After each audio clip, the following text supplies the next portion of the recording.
নমস্কার বন্ধুরা, মিতা রান্নাঘরে আজকে মাছের মাথা মশলা মেখে ভাজা করব। কিভাবে করব আপনারা দেখুন। এই যে 4টে আমি মাথা নিয়েছি, ভালো করে ধুয়ে নিয়েছি।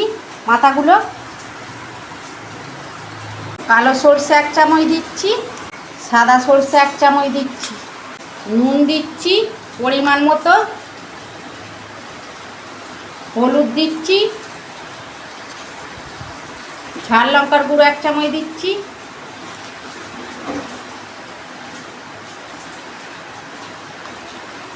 জিরে গুঁড়ো দিচ্ছি 1 চামচ,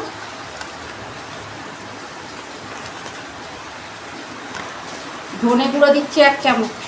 যত মশলা দিয়ে মাখাবে মাছটা খেতে ভালো লাগবে। এইটা আমি অল্প জল দিয়ে পেস্ট করে নেব।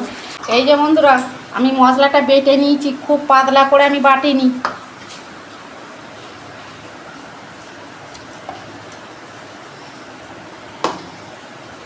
এই রকম মশলা দিয়ে আপনারা মাছ ভাজবেন। আমি মাথা ছিল বলে মাথা করছি, আপনারা মাছের দাগা টাগা করলেও ভালো লাগে খেতে।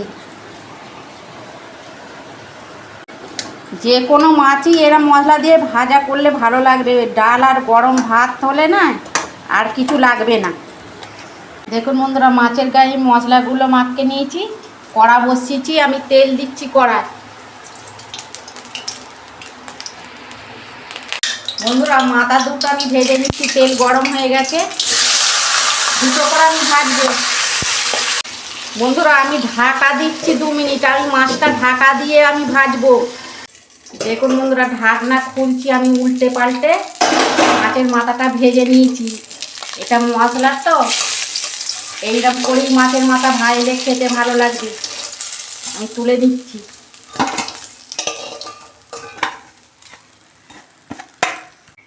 দুটো ভেজেছি আর দুটো ভেজে নিচ্ছি। এই মশলাটাও আমি দিয়ে দিচ্ছি। মশলা যত বেশি হবে মাছটা খেতে তত ভালো লাগবে। দেখুন বন্ধুরা, ঢাকনা খুলছি। মাছের মাথা আমার ভাজা হয়ে গেছে, আমি তুলে দিচ্ছি। এই মশলাটাও খেতে ভালো লাগে। দেখুন বন্ধুরা, মশলা দিয়ে মাছ ভাজাটা কত সুন্দর হয়েছে। দেখুন মাছের মাথা। কে কে মাছের মাথা খেতে ভালোবাসেন আমাদের বাড়ি চলে আসুন। আর আমার রান্নাটা যদি ভালো লাগে আমার পাশে থাকবেন, লাইক কমেন্ট সাবস্ক্রাইব করবেন, আর প্রচুর প্রচুর শেয়ার করে দেবেন। এটা আমি নিত্য নতুন রান্না আপনাদের পাশে তুলে ধরবো।